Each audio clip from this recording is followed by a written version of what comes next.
Okay, let's play a French defense. And we play a rather boring variation where we exchange directly in the center, but we just avoid any opening fight.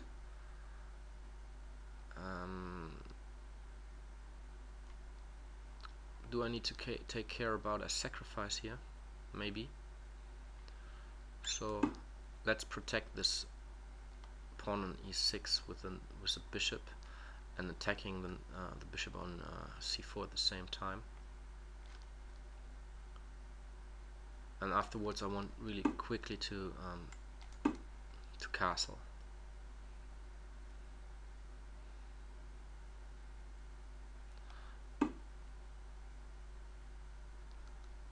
He attacks it a third time.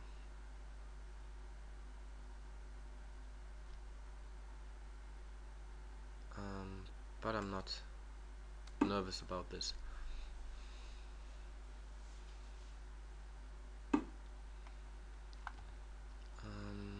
I want to crack the center as quickly as possible.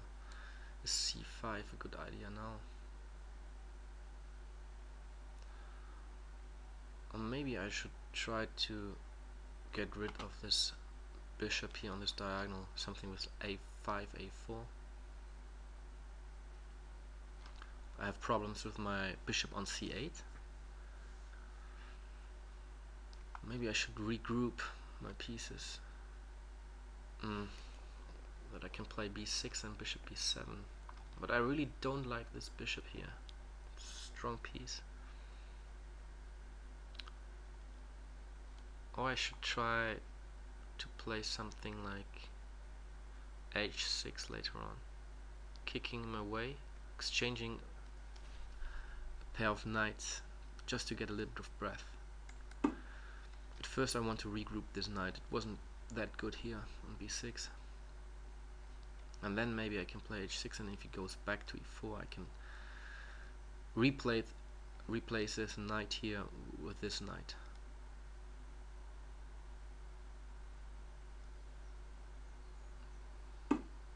Okay, so he doesn't castle long because this was an option.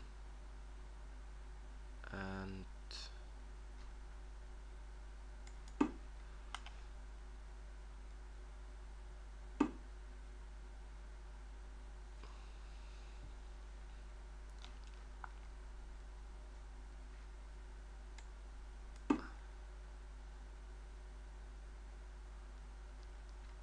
maybe I could also play bishop a6, trying to force him to play c4 to weaken the pawn on d4.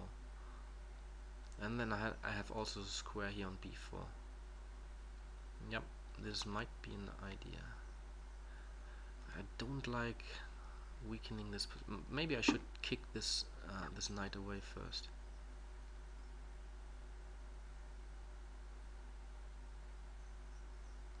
What happens if you play?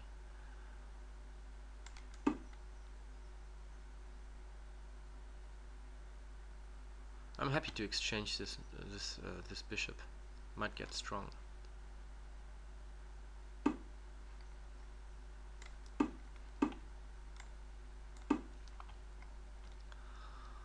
Okay, now I think I have equality. Playing c5 afterwards, my position is fine, and he's not developed that good anymore. So I think the game switched a bit to my favor, but not much. I mean,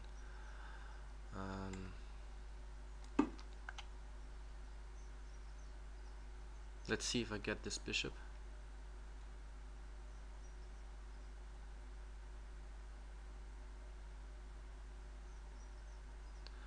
And maybe we can reach an endgame where I have a slight advantage.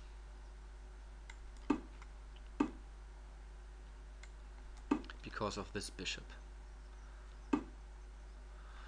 I'm surprised now, because he weakens his pawn structure. I mean, if he just played like knight d4, he has enough. I mean, he has a good position, a solid position. Now there's a weakness here on d4.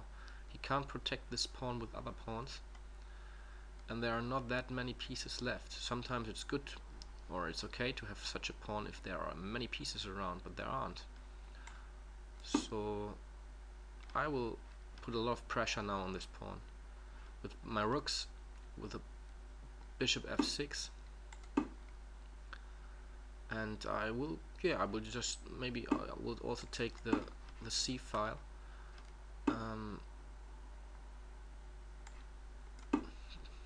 You can see that a lot of things are going around this pawn on d4 now. But yeah, let's take the c file.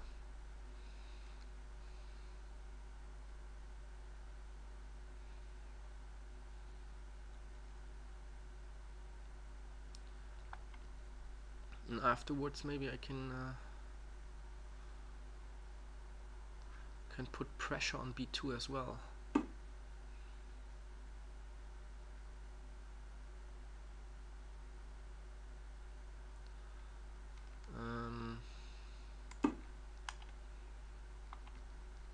I'm happy to exchange pieces and pawns.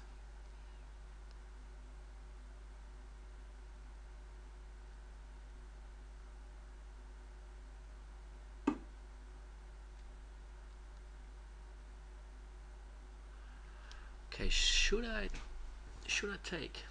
Why not?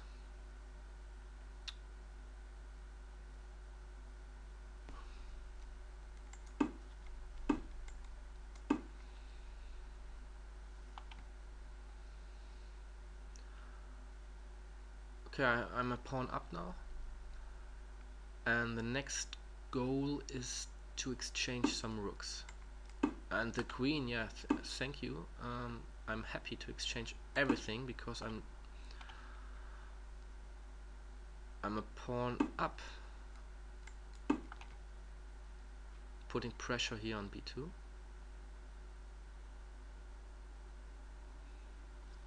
It will be difficult though to win this endgame if there are two rooks on the board. But he helps me a lot. I mean,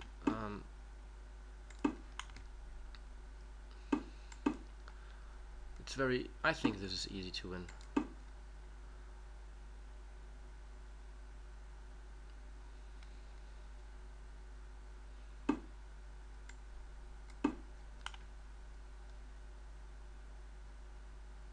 Ah, this was not good. He can play rook a7.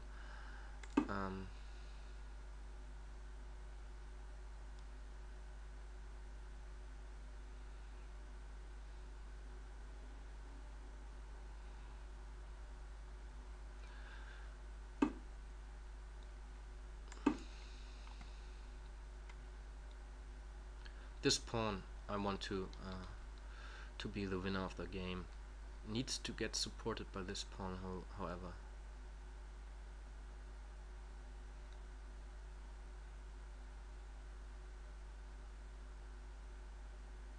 Check.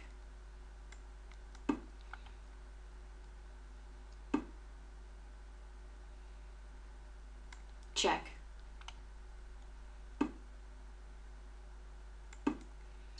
Now I threaten to play e4.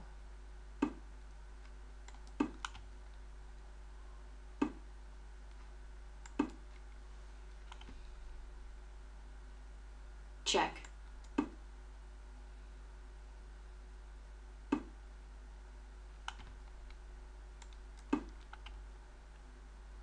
e4 might be a threat later on again. Yeah, and check. This is no problem. What does he want to do?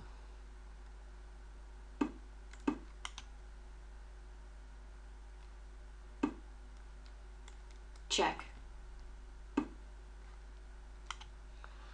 Yeah, he just has 8 seconds left, so he can't do that much anymore.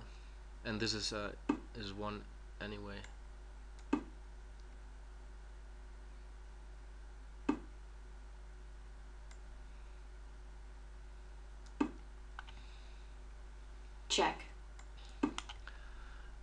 and my king will Time warning. help. White forfeits on time. Okay, what went wrong? I think the whole problem was around move 21. Yeah, I mean the whole position was here. It's I would prefer to play white. White uh, pieces are better placed, and I still struggle to find a good square for the bishop on c8. It's easier to play white, and he can attack on the king's side. But what he does now is just wasting a lot of time, and I think here I'm already okay. But taking here with a pawn is a serious mistake in my view. White is okay.